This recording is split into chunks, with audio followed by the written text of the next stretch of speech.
Mga master, okay lang bang? Huwag niyong skip ang mga ad sa aking mga video kung okay lang mga master. Salamat sa solid na suporta po. Yon, what's up mga masters? Nandito na naman tayo sa panibagong araw, panibagong kabanata na naman ang pagsasama-samahan natin ngayon guys.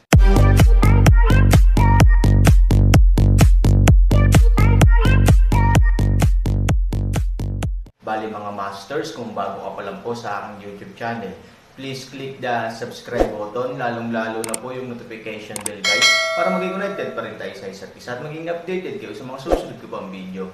Bali mga masters, bago natin umpisahan ng kwento ay mag-shoutout po muna tayo para sa mga solid nating tagapakinig. Shoutout kay Fernando Jimeno at shoutout kay Nelson. Yun na nga mga masters, no? Bali hindi na ito patagalin. In 3, 2, 1, let's go!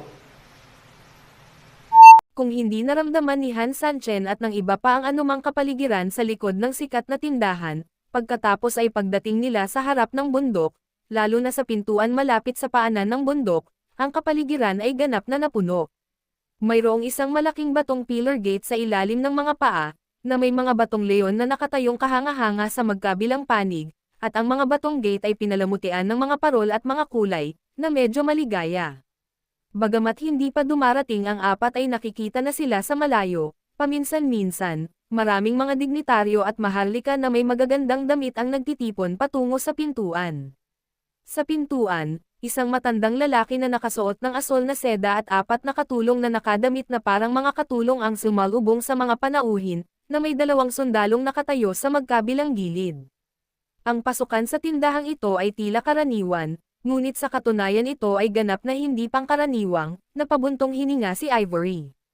Oo, apat na sundalo lang ang nakatayo sa pintuan ng kalaban. Kung tutusin sa kanilang pananamit at hitsura, apat lang silang maliliit na sundalo, ngunit bilang isang master, madaling maramdaman ni Han Sanchen ang pambihirang lakas ng apat na sundalong ito, paglilinang. Kung ang apat na tao na ito ay inilagay sa ibang mga lungsod ng angkan ng demonyo, hindi banggitin ang iba pang mga bagay, hindi magiging pagmamalabos na ranggo sila sa mga nangungunang master. Tagong dragon at nakayukong tigre ang lugar na ito, apat na sundalo pa lang na nagbabantay sa tarangkahan ay napakabangis na, dito, kahit ang isang kasing lakas ni Han Sanchen ay hindi maiwasang makaramdam ng kaunting takot sa mga oras na ito. Hindi rin madali ang apat na katulong, idinagdag ni Ivory. Tumanggo si Han Sanchen, oo, at ang butler na nag-welcome sa mga bisita. Gayunpaman, hindi rin tayo mahina, huwag mong guluhin ang iyong posisyon, sumunod ka sa akin at kumilos ayon sa pagkakataon, utos ni Han Sanchen. Tumanggaw silang tatlo at sinundan ang mga yapik ni Han Sanchen patungo sa main entrance. We are all distinguished guests, welcome, welcome. Bagamat may mga dumarating at umaalis, ang bilang ay hindi gaanong napakarami, kaya't nang si Han Sanchen at ang kanyang grupo ay malapit nang makarating sa pangunahing tarangkahan, ang matandang bumati sa kanila ay agad na nakita ang apat na tao at binati sila ng mga ngiti. Ang sikat na tindahan ay nagdiriwang ng anibersaryo nito, kailangan nating pumunta. Hindi naman nagpanik si Han Sanchen at magalang na sumaludo. Tumawa ang matanda, at pagkatapos ay tumingin sa apat na tao, ako ay bulag, ngunit hindi ko nakilala ang apat na tao mula sa pamilya niya. Tsaka, sa pagtingin sa mukha ng apat, tila ang dalawa sa kanila ay hindi mula sa aking angkan. Bagamat may napakagalang ngiti pa rin ang matanda, bakas pa rin ni Han Sanchen ang pagbabantay sa kanyang mga mata. Oo, ito ang unang pagkakataon ko sa lupain ng mga demonyo, sabi ni Han Sanchen, so, normal lang na hindi mo ako kilala. Ako ay kamag-anak ni Yu Zhonfei. Ako ang pangunahing responsable sa negosyo sa mundo ng gitnang kapatagan sa loob ng maraming taon, gayunpaman, ang kanyang matanda ay naaksidente kanina at nangangailangan ng tulong sa negosyo dito, kaya bumalik ako. Katao pala ni Mr. Yu, itatanong ko sana, ano nangyari kay Mr. Yu? I purchased some goods at a famous store half a year ago. Masyado akong uminom at nahulog sa ilog sa hindi kalayuan at nalunod, sabi ni Han Sanchen. Sa kabutihang palad, si Lao Gui ay nagbigay kay Yu Zhonfei ng ilang impormasyon tungkol sa kamatayan noon, at alam din ni Han Sanchen na may magtatanong pagdating niya rito, kaya itinatago niya ang lahat ng impormasyong iyon sa kanyang isipan. Tumanggo ang matanda, at halatang nawala ng husto ang pagbabantay sa kanyang mga mata. Pagkatapos ng lahat, ang mga sagot ni Han Sanchen ay karaniwang lahat ay tama, nang walang tagas. Sa makatuwid, napakataas ng posibilidad na siya ang lalaki ni Yu Zhonfei. Yun lang, nga pala, you dare to ask sir's name. Ngumiti si Han Sanchen, ang apelyido ko ay Su. Ang pangalan ko ay Nayan. Si Ivory ay orihinal na pinangalanan ang kanyang anak na babae na Han Nayan, at ang kahulugan ay napakalinaw, ngunit ngayong kailangan ni Han Sanchen ng pseudonym, natural na naisip niya ang salitang Su Nayan. Siyempre, naintindihan agad ni Ivory ang ibig sabihin ng Han Sanchen, dahil sa hindi inaasahang pagkain ng aso, bahagyang namula siya, ang tunay na may-ari, saglit. Si Mr. Su pala, siya pala itong tatlo. Nako, asawa ko ito, at mga apprentice ko itong dalawa, natututo silang magnegosyo sa akin, ang alam mo, wala na si Mr. Yu, although bumalik ako para pansamantalang kunin ang halos lahat ng negosyo niya, at the end of the day, lagi akong foreigner, at ang negosyo ng matandang ito ay dapat na bumalik sa pamilya ko. So, my two apprentices are members of the Demon Clan. Ang paliwanag ni Han Sanchen ay perpekto. Sinamantala niya ang iba't ibang pagkakakilanlan ng 4 na tao para gumawa ng panibagong pagkakakilanlan sa kanyang sarili at sa iba, na tuluyang maalis ang mga pagdududa ng matanda. Oo, sino ang mag-iiwan ng kanyang negosyo sa isang dayuhan? Mr. Su, pasok ka sa loob. Kasunod ng pakiusap ng matanda, ang 4 na katulong na nasa tabi niya ay nagkusa rin na umiwas sa daan. Napatingin si Han Sanchen sa 4 na tao, wala siyang pag-aalinlangan na kung may anumang problema, ang 4 na katulong ay makikipagtulungan sa 4 na sundalo upang mahuli ang mga sospek. At ang 4 na tagapaglingkod na ito ay tila napakapambihira. This is your guest order, sir. Please keep it in your hand para maiwasan ang anumang hindi kaaya-aya sa village. Naglabas ng cyan bracelet ang matanda. Tiningnan ni Han Sanchen ang bracelet na ito. Ito ay gawa sa metal at may napakagandang mga pattern at mga ukit. Gayunpaman, sa pagtingin sa kapal ng pulse ares, naniniwala si Han Sanchen na ito ay higit pa sa isang magandang hitsura. Marahil, ang pulse ares na ito ay nagtago ng ilang lihim na lihim. Halimbawa, mga ahensya, isang uri ng mekanismong pulse ares na karaniwang walang ibig sabihin kundi sumisimbolo sa pagkakakilanlan, kapag kinakailangan, ito ay bigla ang isinaaktibo at bitag ang taong may suot nito sa anumang paraan. Gayunpaman, pagkatapos ng kaunting pag-aalinlangan, inilagay pa rin ito ni Han Sanchen sa kanyang kamay. Walang paraan, kung nais mong ipasok ito ng maayos ng hindi pinaghihinalaan, ang pinakamagandang resulta ay magsuot ng pulse ares. Malalaman ng mga katulong sa nayon ang iyong pagkakakilanlan kapag nakita nila ang pulse ares ng kagalang-galang na panauhin. Kung mayroon kang anumang pangangailangan, mangyaring huwag mag-atubiling tumawag sa kanila, sabi ng matanda. Okay, tapos na ako. Pagkaraang batiin ni Han Sanchen ang matanda, pinuna niya silang tatlo sa daan ng bundok at umakyat sa tuktok ng bundok. Napakataas ng bundok kaya napakatarik ng hagdan na paakyat. Tumagal ng kalahating oras ang grupo ng 4 na tao para lang umakyat sa bundok. Ito ay gumagamit pa rin ng tunay na enerhiya upang madagdagan ang lakas ng binti, kung lalakarin ka lang, baka hindi mo maabot ang tuktok sa loob ng 1 oras. Along the way, hindi lang umakyat ng bundok si Han Sanchen sa taas, malinaw niyang naalala ang iba't ibang lupain na dinaanan niya, at alam pa niya ang bilang ng mga hakbang sa pamamagitan ng puso. Ang mga banayad na paghahanda na ito ay maaaring mukhang walang silbi, ngunit ang mga ito ay malamang na magkaroon ng iba't ibang epekto sa ilang mga kritikal na. Sandali, ito ay isang ugali na binuo ni Han Sanchen. Pagkarating sa tuktok ng bundok, lahat ay biglang nakakita ng liwanag.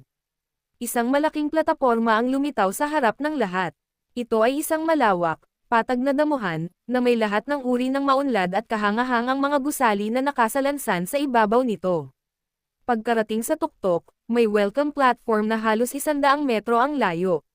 Maraming katulong ang nakapila sa magkabilang gilid ng welcome platform. Sa entablado, nakatayo doon ang isang matandang lalaki na kamukha ng dati.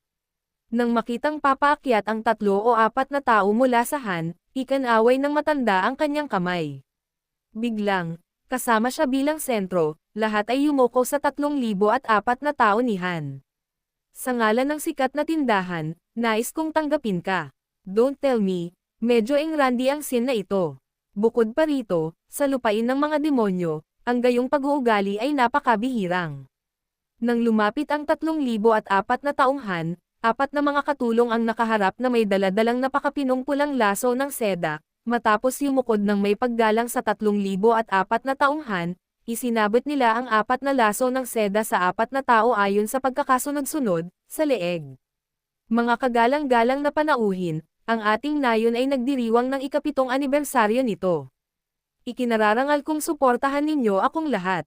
Hiniling ng may-ari ng nayon na salubungin muli namin kayo dito upang ipahayag ang aking pasasalamat. Ang engranding seremonyang ito ay tatagal ng 7 araw, kung saan ang unang 3 araw ay magiging libreng oras para sa lahat ng mga kilalang bisita, maaari kang magsaya sa nayon, makipagkaibigan, at magnegosyo. Ang ika-4 na araw ay ang araw ng piging, ang may-ari ng nayon ay mag-aayos ng isang piging para sa lahat ng mga natatanging panauhin, magpapadala kami ng isang tao upang ipaalam sa mga natatanging panauhin ang oras at lugar. Sa ika-5 at ika-6 na araw, ang piging ay nagpapatuloy, at sa ika-4 na araw ito ay naging isang 3 araw na kapistahan. Ang ika-7 araw ay ang malaking araw ng pagdiriwang, sa oras na iyon, dadalhin ng may-ari ng nayon ang lahat ng miyembro ng aking sikat na tindahan upang magdaos ng isang super salo-salo, ito rin ang magiging pinakamasiglang araw ng pagdiriwang na ito. Ang matanda ay nasa entablado at nag-usap tungkol sa schedule. Sabay hawak ng 4 na tao sa mga pulang poste sa kanilang mga kamay. For distinguished guests, may mas detalyadong time schedule sa post, kung hindi mo matandaan ang sinabi ko sa ibaba, maaari kang sumangguni sa oras sa post. 3,004 na taong Han ang kumuha ng pwesto, ang kay Lola ay galing talaga sa isang mayamang may-ari, tinitignan pa lang ang oras at pagkakabuo ng poste. Ang poste pala ay binalutan ng ginto at napakalaking halaga. Napakalaki ng manor, bukod sa schedule, ang poste ay mayroon ding mga mapa ng manor ng mga sikat na tindahan, maaari mong gamitin ang mapa ayon sa iyong mga pangangailangan, tapos magsalita ang matanda at tumingin sa gilid, halika nga dito, pakisamahan mo muna ang 4 na kilalang bisita sa guest house para magpahinga. Oo. Mabilis na naglakad ang 4 na katulong sa 4 na tao at gumawa ng magalang na kilos ng paanyaya. Not to mention, after Han Sanchen came to this store, he seems to be not coming to a place of demons, but more like a place of royal family. Kahit si Han Sanchen ay hindi maiwasang purihin ang kagandahang asal at pamantayang ito.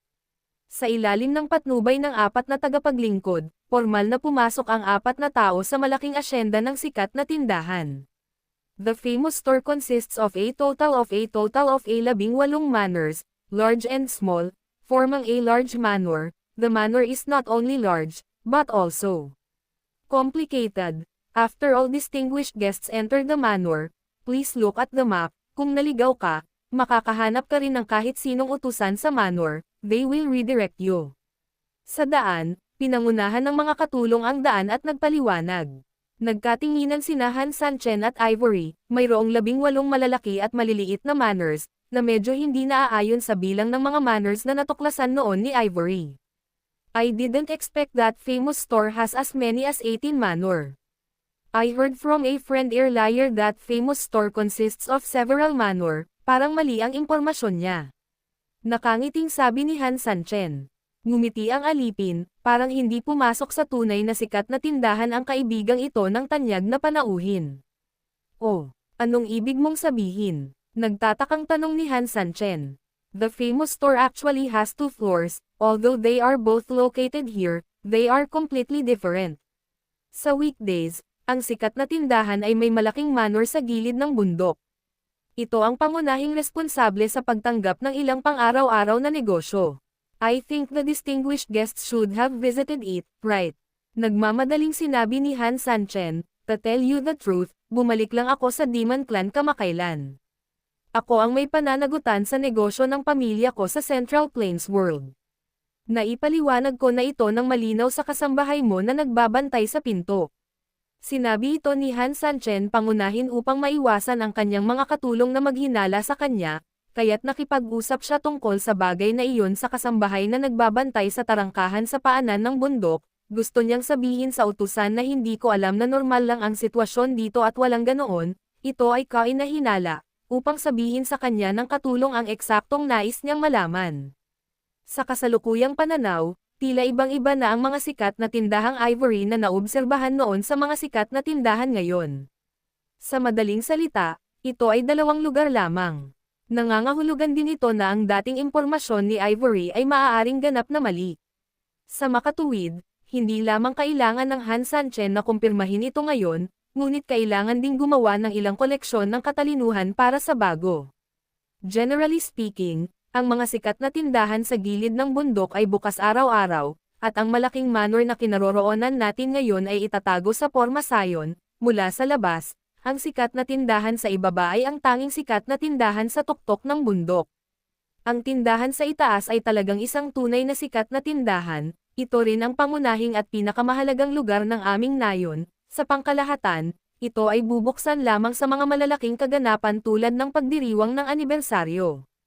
Pero at the same time, kapag nabuksan na ang lugar na ito, automatikong may tatago ang manor sa gilid ng bundok. Kung hindi ka pamilyar sa aming lugar, maraming tao ang maaaring magkaroon ng pagkalito. Ibig sabihin, ang asyenda ay hindi ganito noong nakaraan. Bagaman ang panlabas na layout ng manor sa magkabilang panig ay pareho, ang panloob na mundo ay ibang-iba. Nang marinig ang mga salitang ito, hindi napigilan ni Han Sanchen na panasan ang malamig na pawis sa kanyang noo. Buti na lang, binigyan sila ng maldita na matandang pagong na ito ng token at pinayagan silang makalusot ng matagumpay, kung hindi. Ayon sa orihinal na plano, kahit na natagpuan nila ito mula sa isang lugar sa likod ng bundok, ito ay malamang na dahil hindi nila masabi ng malinaw ang mapa, o sinasabing ayon sa orihinal na lumang mapa ni Ivory, magkakaroon ng iba't ibang mga kaguluhan dito. Sa oras na iyon, ang Han Sanchen ay tiyak na magiging sobrang pasibo.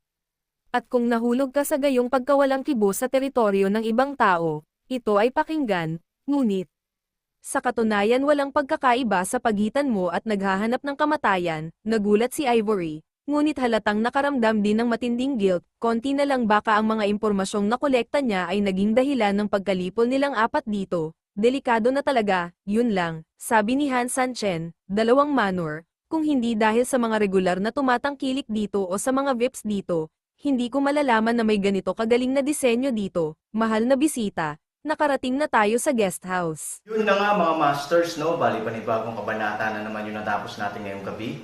Muli, maraming salamat po talaga sa walang sawang suporta po sa aking YouTube channel na talagang inaabangan nyo po ang bawat upload ko po. Bali mga masters, magkita-kita ulit po tayo bukas ng gabi at ngayon po ay magpapaalam po muna tayo. Bali mga masters, bye-bye!